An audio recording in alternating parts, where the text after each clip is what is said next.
selamat datang ke persidangan keselamatan makanan 2026 yang mengangkat tema inovasi dan teknologi baharu, cabaran atau peluang.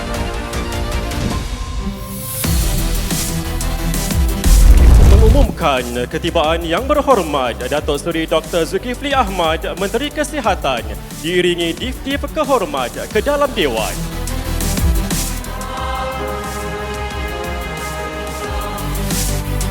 Ya Allah, Ya Hakim, jadikanlah persidangan ini sebagai medan untuk menimba hikmah, memperkukuh tekad dan menyatukan langkah.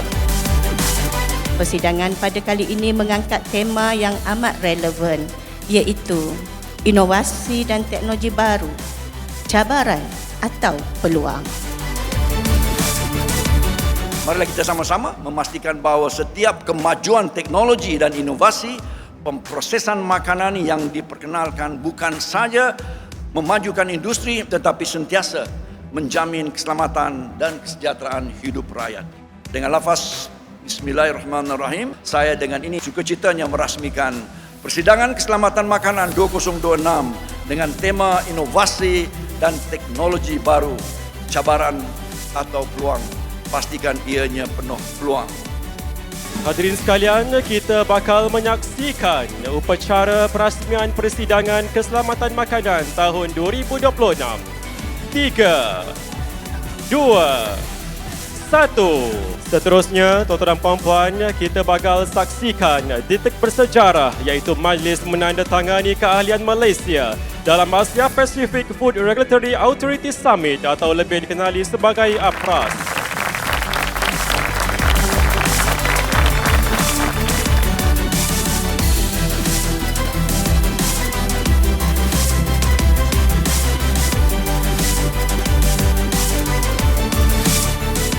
Sesi persidangan pada pagi yang berbahagia ini diteruskan dengan sesi ucap tama.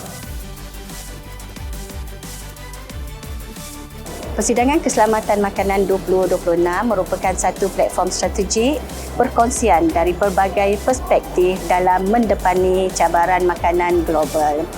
Saya berharap perbincangan dalam persidangan ini akan dapat diterjemahkan kepada pembangunan dasar dan amalan yang lebih berkesan demi memastikan makanan yang lebih selamat dan berkualiti untuk rakyat Malaysia. Okey, persidangan ni amat penting sebab kita menghimpunkan pembuat dasar, pihak industri dan juga pihak akademisian bagi membincangkan banyak topik. Antaranya yang penting adalah penetapan standard makanan kebanggaan negara kita, yang mana perbincangan-perbincangan merentas agensi ini amat penting untuk kita menetapkan hala tuju keselamatan makanan negara kita di masa hadapan. Impak yang paling besar yang kita rasakan adalah macam mana kita nak mengawal penjualan makanan melalui talian. Dua perkara utama, keselamatan pengguna dan juga reputasi syarikat. How to form a company, to doing all your business plans, your this, your that, to find funding, also for lab services.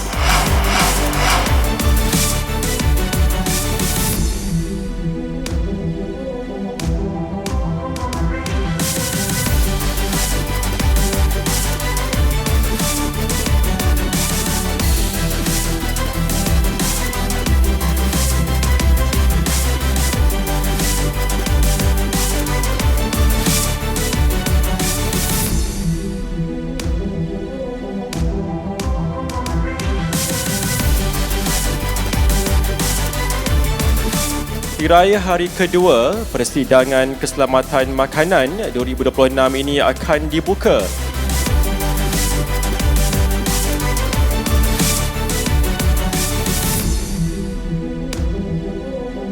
Persidangan sebegini menyediakan ruang yang amat bernilai untuk kita meneroka cabaran serta peluang dalam pelaksanaan inovasi dan teknologi baru di peringkat lapangan. Ia merupakan satu platform yang penting bagi perkongsian pengalaman sebenar antara agensi dan pihak industri agar dasar yang digubal benar-benar relevan dengan realiti pelaksanaan di lapangan.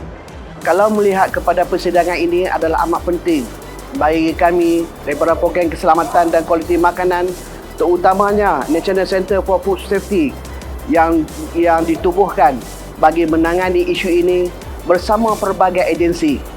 pelbagai akademia, pelbagai industri bagi menangani segala ancaman-ancaman yang berlaku secara bersepadu dan menyeluruh.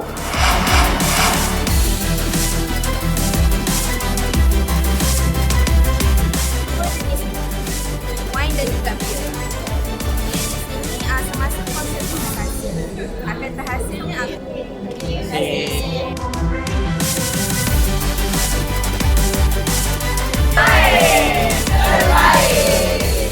Saya ingin merakamkan setinggi-tinggi penghargaan dan ucapan terima kasih kepada Yang Berhormat Menteri Kesihatan yang dapat menyempurnakan majlis perasmian persidangan Keselamatan Makanan 2026 serta kepada semua yang terlibat dalam perjalanan persidangan ini sama ada secara langsung ataupun tidak langsung.